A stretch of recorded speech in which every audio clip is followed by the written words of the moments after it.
Howdy folks, Zelgrax here. Welcome back.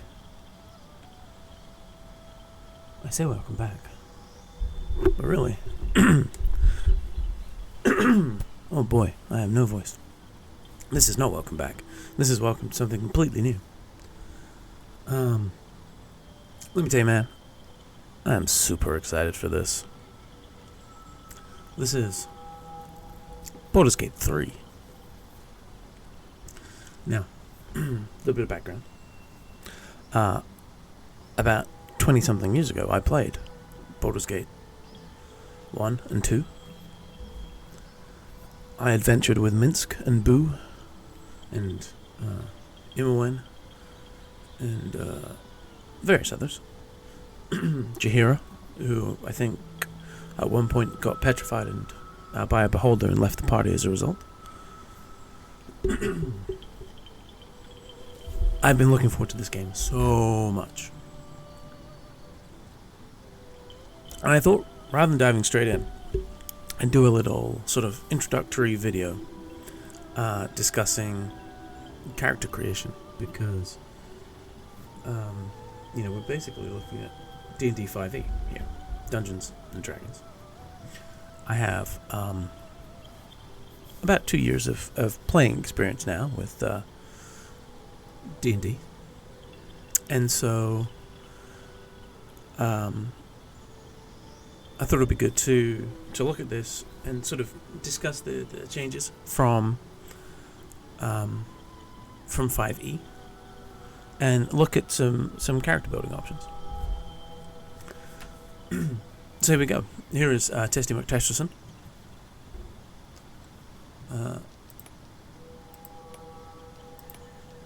Let's go with Girl Testy. So, first things first, when you're planning a character, this doesn't fully follow 5e rules. Okay? That's a little pain. You know what? I wasn't going to add me, but I actually think I'm going to. Let's put me in here. Hello. If I get in the way, I'll move. But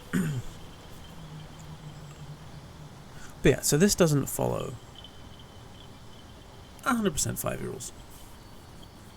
But as a good rule of thumb, when you're planning a character, so here, it just encourages you to go origin, race, appearance, class, skills, abilities.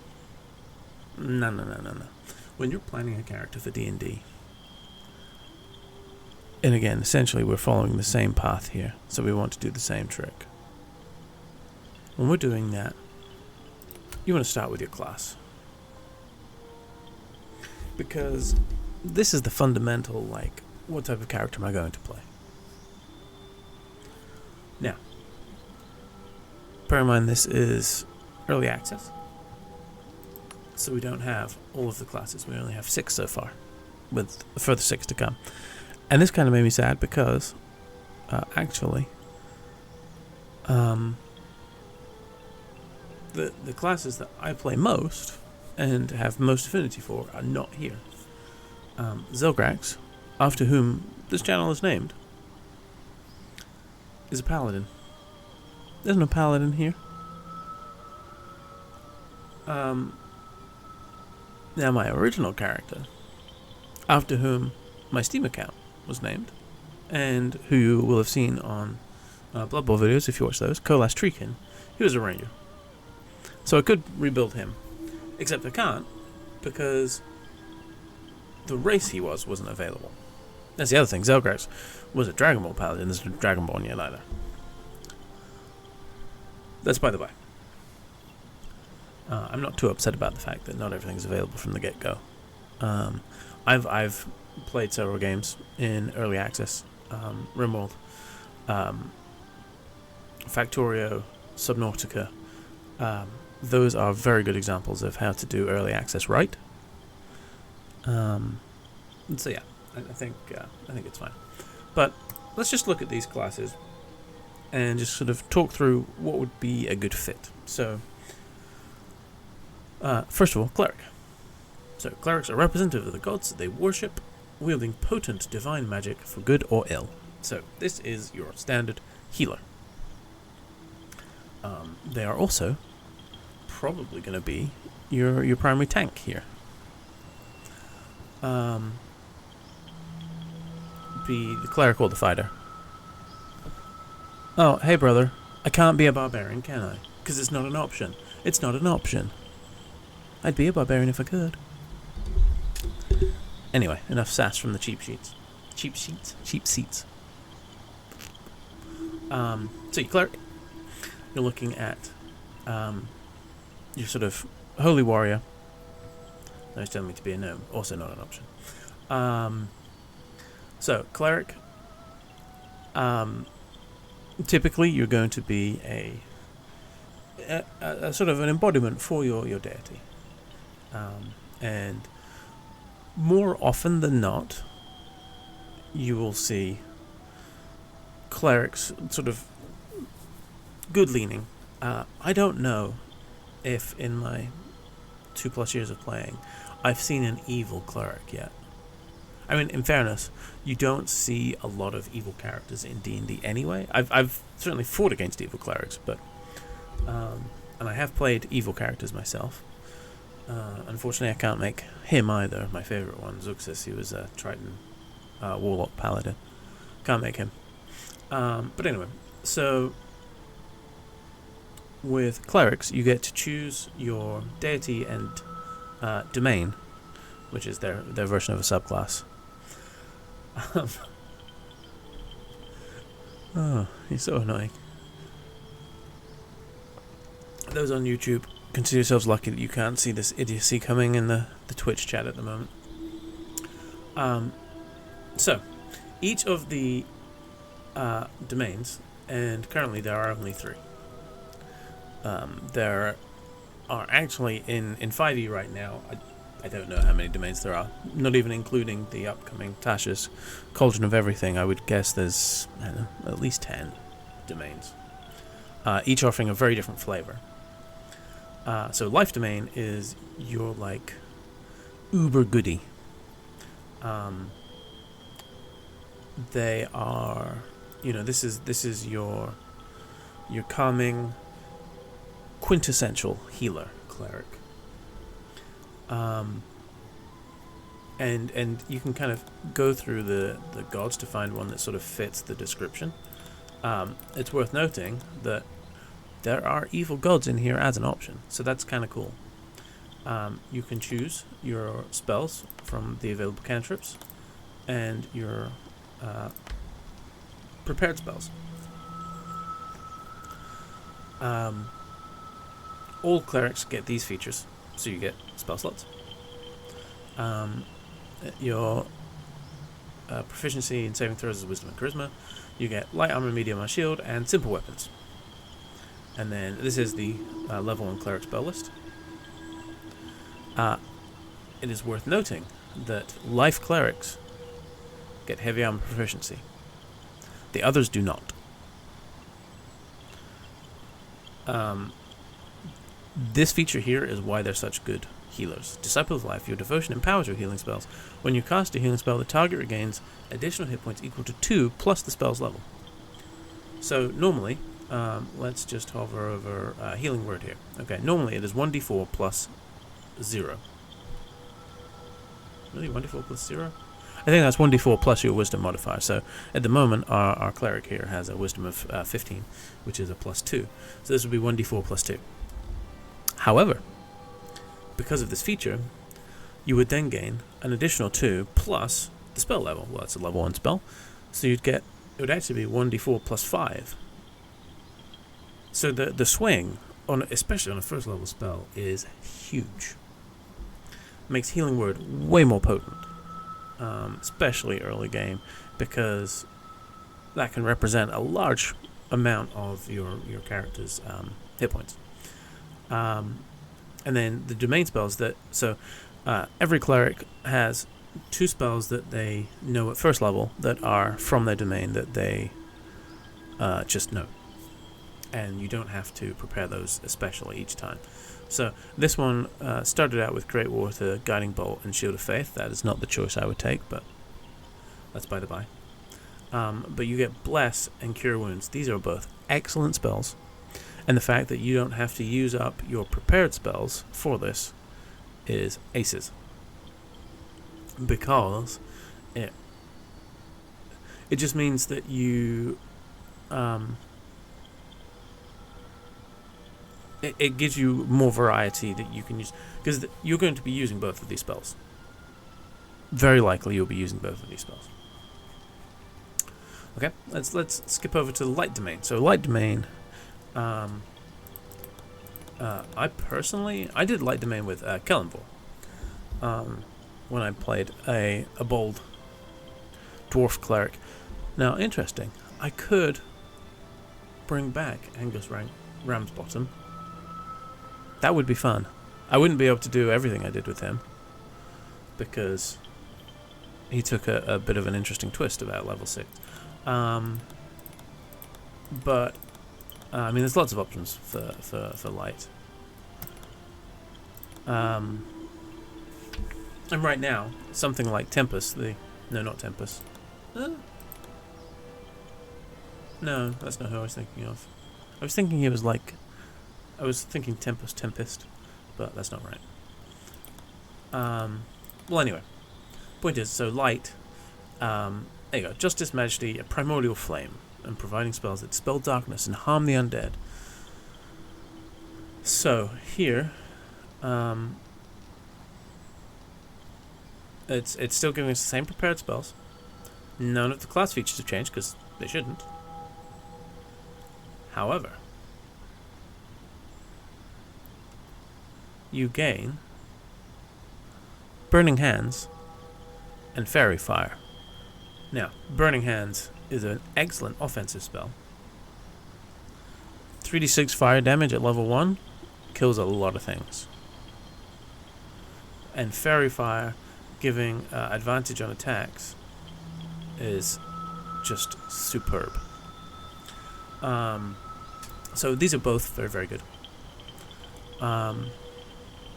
Completely different option. This is so you still then have to prepare your healing spells and bless if you want to do that. You also gain access to the light cantrip, which is quite handy actually, especially if you're not playing someone with dark vision.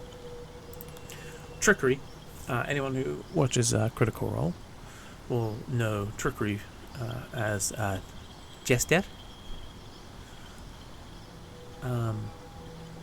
A domain shared by wicked, chaotic, and mischievous deities alike. Those who channel trickery specialize in deception and illusion magic. So here you're looking to be a little bit cheeky. So it's still got the same cantrips and the same prepared spells listed. Class features the same. These spells are the same. However, here we get Charm Person and Disguise Self. I don't think either of those are normally available to clerics. So, completely different take. Disguise Self can be huge, because you can literally change your appearance. If someone is looking for you, as Zoolander put it, they won't be looking for not you. So if you make yourself not you, you're safe. And Charm Person is, well, it's literally what it says on the tin. And then Blessing of the Trickster is just kind of useful. It just gives a different person other than yourself advantage on stealth for a period. So yeah, that's clerics. They are relatively hardy. And as far as what you would want to, what sort of build you'd be looking at, wisdom is the thing you would want to prioritize, because that is your spellcasting modifier. So the higher your wisdom, the better you're going to be at what clerics do best. If you go life, you do not need dexterity at all. You could just dump that to an 8, because heavy armor doesn't benefit from dexterity. Now, unless you're in heavy armor, you're going to want a little bit of dex to boost your AC. Otherwise, you're going to get hit a lot.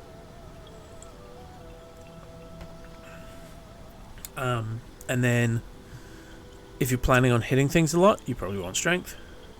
And pretty much for every character, a high constitution is good. And we're going to go over some stats later. But in general, I would say your priorities should be really.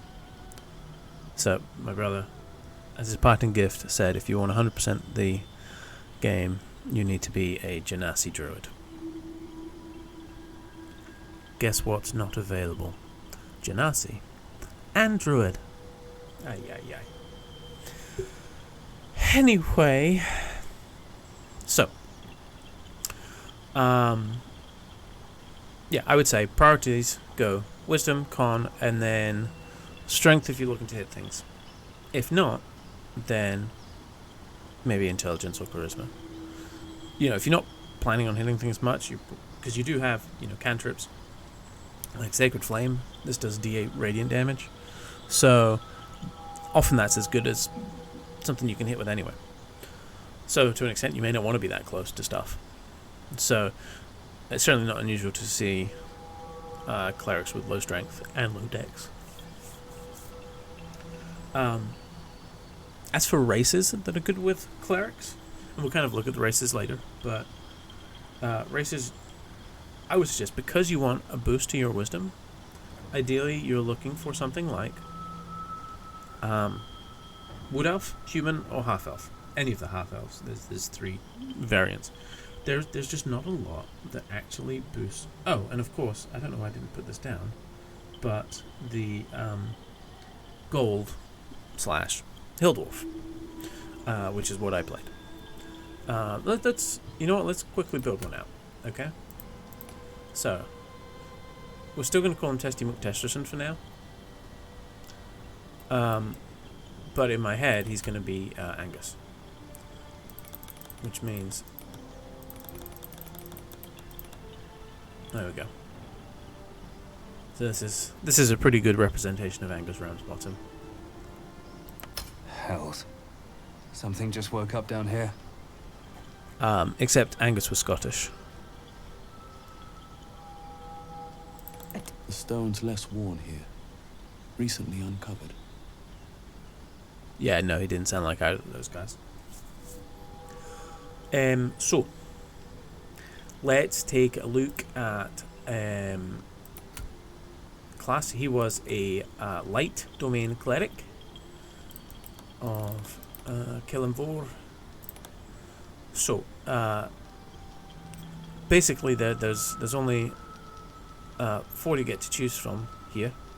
So, I actually quite like the 3 they've taken, although I very rarely use resistance. I'm more likely to use thaumaturgy because that's fun.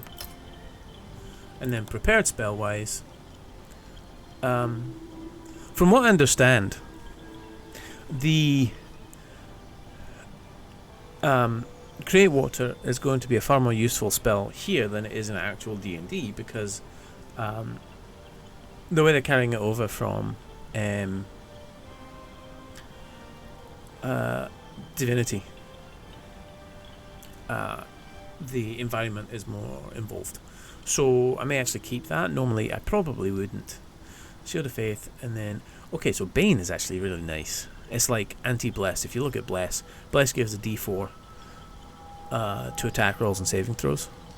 Bane gives a D4 penalty to attack rolls and saving throws. So they're sort of opposites. Both are actually really nice. Now, one thing I note is that it hasn't put any healing in, and that's a terrible plan. So, these are both concentration. I'm going to take out Shield of Faith for now. I'm going to pop in Healing Word. So, Create Water to put out fire and such. Guiding Bolt for damage. 46 Radiant is fantastic, although you do have to hit. Healing Word is best healing option, really, I think, because for one thing, it's ranged, which is excellent. And then Bane. Okay. I mean, there's lots of options here. I know a lot of people are big fans of Inflict Wounds. 3d10 necrotic, 6d10 on a crit, but we'll go with this for now. So, Now we have 14 strength, 8 dex. So the 8 dex is not great. We have to tweak that a little bit. 15 constitution, 16 wisdom. 16 wisdom is good. I think previously we had 3 prepared spells, now we have 4 because it's your wisdom modifier. Wisdom modifier here is a 3 plus your level. So obviously 4. So we get light cantrip, we do get bless and cure wounds as well as options. They're just not listed here because they are part of the life domain, I think, as well. And then we've got nice skill options here. I think I'd be fine with that. And then what I probably would do is maybe bring that down. Bump con by 1. Now you'll notice I took 2 off charisma and put 1 in con. That's because certain point stats are worth 2 per, especially at the higher end. I don't think we need that much strength, personally. I would rather go like that. And yeah, if you click on these, you can see the skill rolls and what you'd have for them. So 10 charisma is not ideal, but it's not bad. But I don't feel the need to hit things that often. This will make sure that I get some boost to my dexterity. This means I'm getting a lot of hit points. If we come back to class, yeah, now I'm getting starting with 11 hit points. Judgery video. Okay. Let me see if I can tweak that.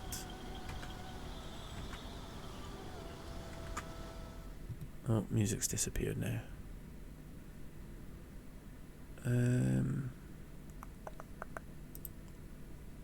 Oh, it does say it's having issues with frames over here. Let's just see.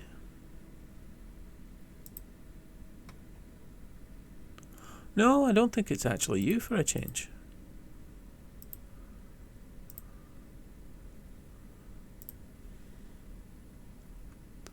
I'm getting encoding lag. I'm not sure how I turn that down.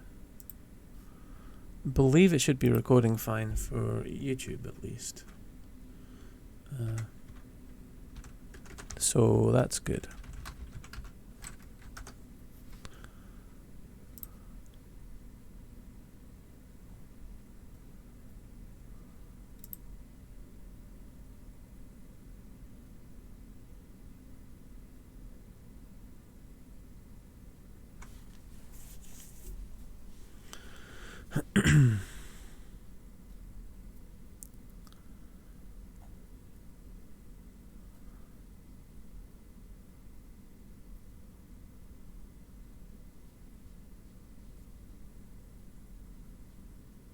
Okay.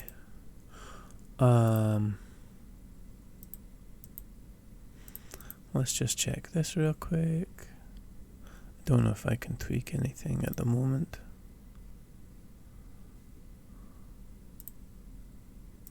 So we may just have to live with it, I think. Apologies if you're trying to watch and this has got very boring briefly in the middle. Such is life. I can change this.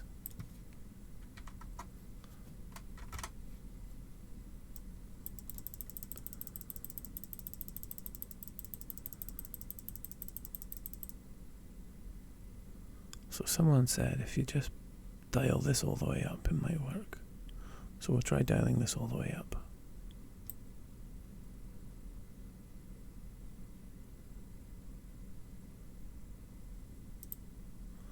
Let's see if this helps for now. Alright, let's get that lovely music back.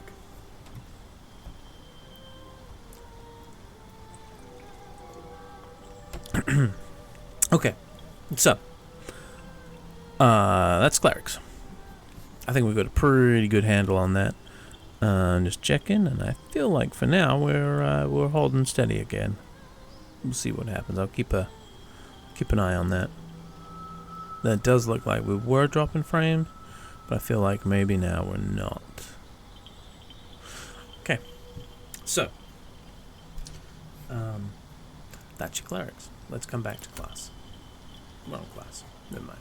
So, fighter. Now, first of all, before I go any further with fighter, let's just point out, as I switch from cleric to fighter, it does change the gear that he already has. Looks like a great sword there. And a bow. This is not a good build for a fighter, let me tell you. But, two things to mention. One, you do not get to choose your starting gear. It's disappointing, but I understand why they did that. They're just streamlining. I can kind of accept it. Grudgingly, I can accept it. Two, some of the features from 5e are not present. And this is where we see the first one. At level 1 fighter, you should get access to a fighting style that leans you one way or the other. There's things like defense that just boosts your AC. You can get 2-weapon fighting for being good at 2-weapon fighting. Great weapon fighting that gives you benefits to wielding great weapons. Some of them are really obvious. Duelist, which gives you benefits if you're holding just a one-handed weapon only, a single one-handed weapon. That does work with shields. And then protection, which lets you impose disadvantage on people attacking your buddies. However, none of that is present here. So I don't know if they're going to just pop that in at a later level, if they're going to introduce it just later in the game. Because this is the other thing too, we're only looking at first level right now because I'm not playing the game here, I'm just looking at character creation. And it is obviously important to note that over time, your character will level up, gain access to new stuff. So I think we're still getting some drops.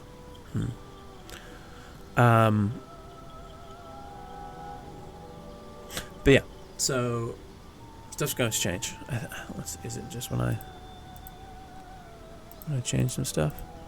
Is that making it go up? Shrug.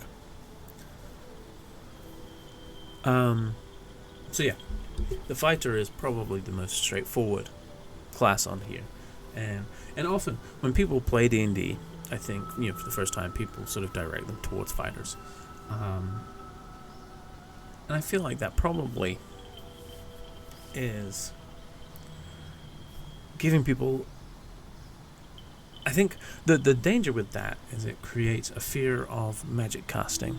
So for me, I encourage people to do something that is at least somewhat magically inclined, just so that you can get a feel for all of the mechanics at once. It kind of takes away some of the intimidation factor. Anyway, I digress. So, the fighter here, as you can see, this is very straightforward. So they get a D10 hit die. So with our current 16 con, they're starting at 13 hit points. That's pretty chunky. They get proficiency in saves for strength and constitution. They get all of the armor and all the weapon proficiencies.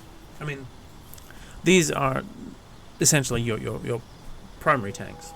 Now that said, I've seen fighters run in a lot of different ways, and I've also seen fighter used for multi-classing a lot because of some of those features. They're very useful to have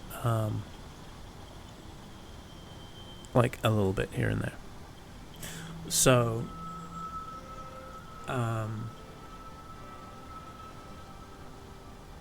yeah, fighter's not a bad thing at all, and it can go a lot of different ways. Now, what I don't know, because I don't have access here, is I don't know which I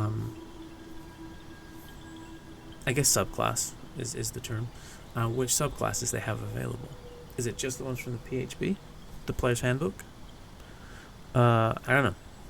So for now, it doesn't look like you necessarily want to go with a dex build, because you can't guarantee access to weapons that rely on dexterity. So, despite the fact that you have a bow and a longsword here, these are not really compatible weapons, because the bow uses dex and the sword uses strength.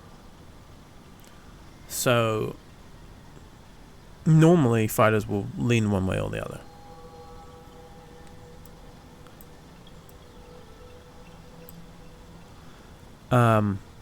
So yeah, you have to decide which one's more important for you, I think.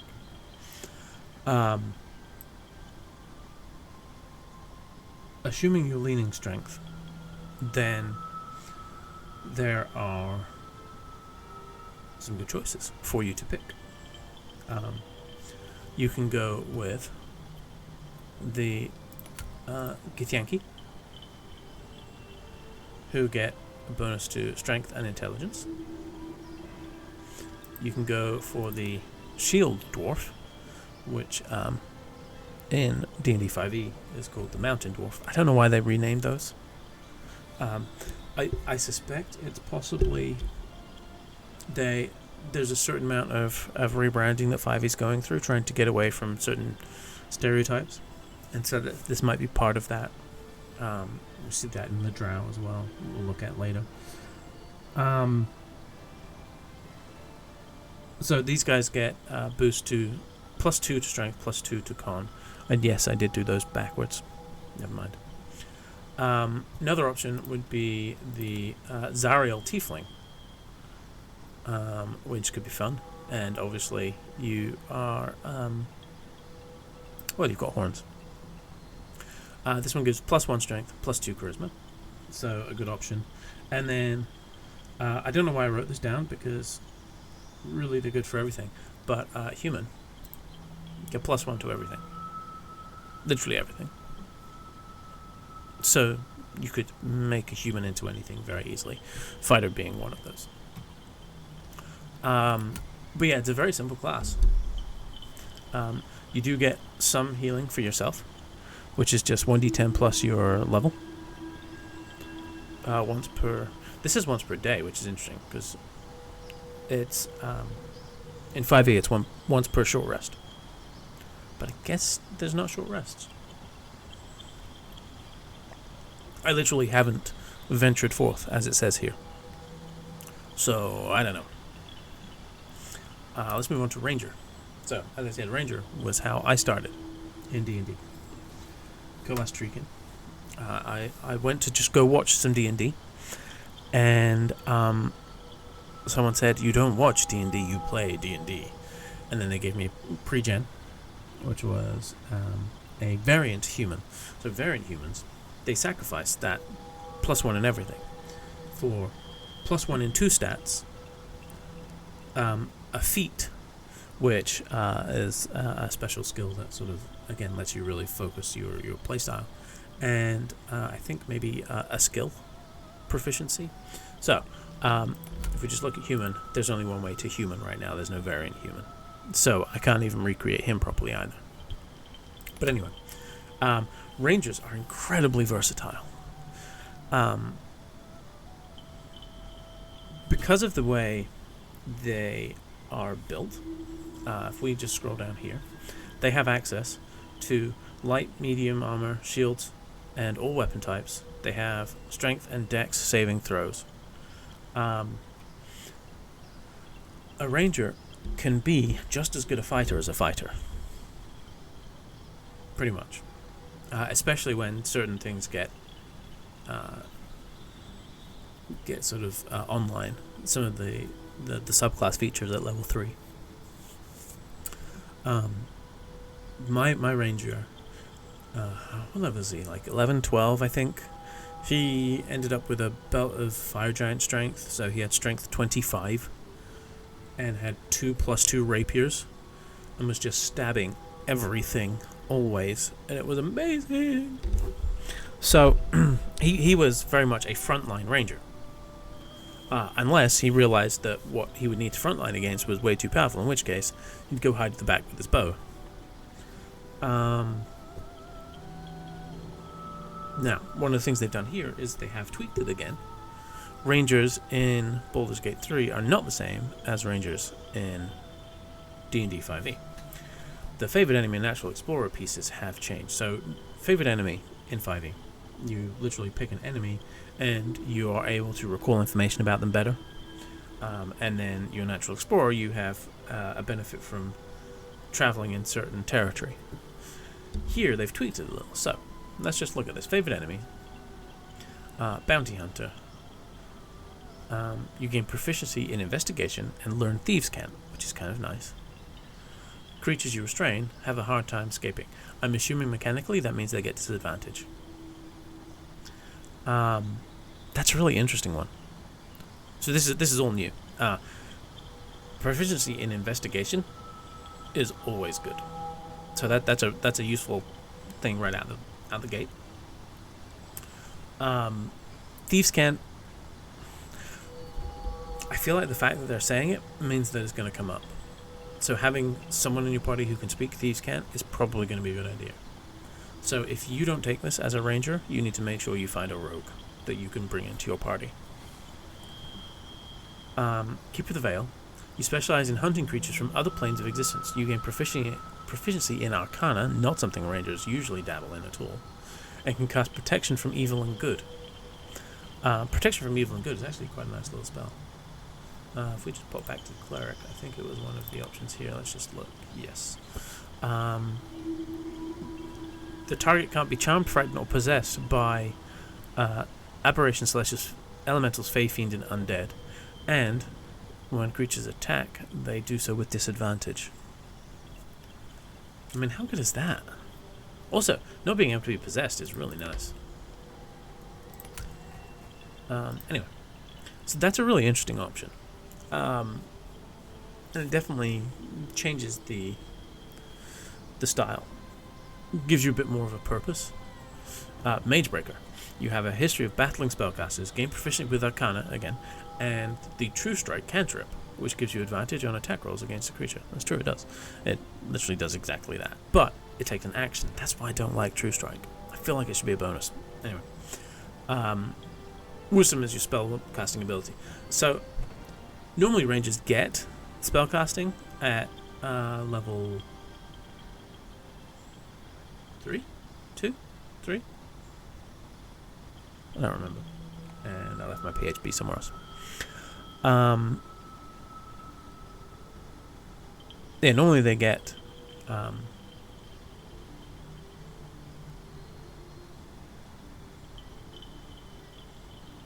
they normally get spellcasting. So I'm concerned that maybe they don't. I'm not sure. Because spellcasting is it's like a nice little niche that rangers have, being like a half caster essentially. Yeah, so if they don't have that, that's going to annoy me.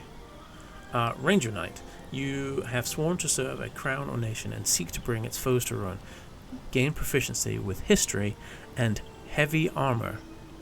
And that is where you can go and create essentially a fighter, just with a completely different flair. So this is a fighter dressed like a ranger, essentially. You can completely change the way you play. However, again, the clash here comes from the fact that if you're in heavy armor, you don't need dex. And what rangers are best known for is shooting stuff with bows. So I have mixed feelings about this. I can see it being interesting, but I have mixed feelings. Let's look at the next one. Sanctified Stalker. You swore to hunt the enemies of a holy order or druidic order, gain proficiency in religion, and the Sacred Flame cantrip. Now again, let's think about this. Proficiency in religion, yeah, probably going to be useful, because it seems like something that's going to come up in this sort of campaign setting. Sacred Flame, you are going to use so rarely, because most of the time you're just going to shoot stuff with a bow, which does, if it's a longbow, 1d8 plus your dex, which is better than 1d8 plus nothing. On top of that,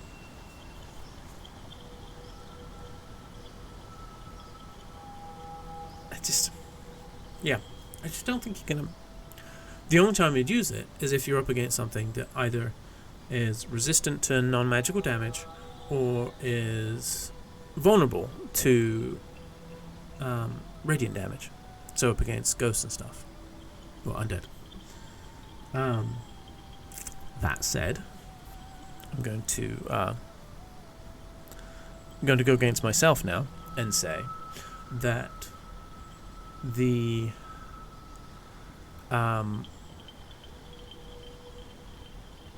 there's a lot of good roleplay potential here, and so I don't think we should ignore that, because so far we haven't really been talking about the roleplay aspect of it. For me, that's what makes Dungeons & Dragons so good, is that roleplay.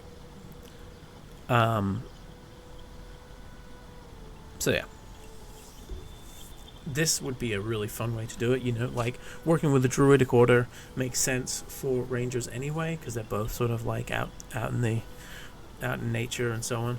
So then having that as like a setup, and then when you're up against something that is really like unholy, that's when you break out your sacred flame. That's kind of a fun option. So mechanically, I don't think it's the best, but characterfully, yeah, I could see that. Let's move on. So Natural Explorer, like I said, it used to give you benefits to being in the terrain However, we have some different options here.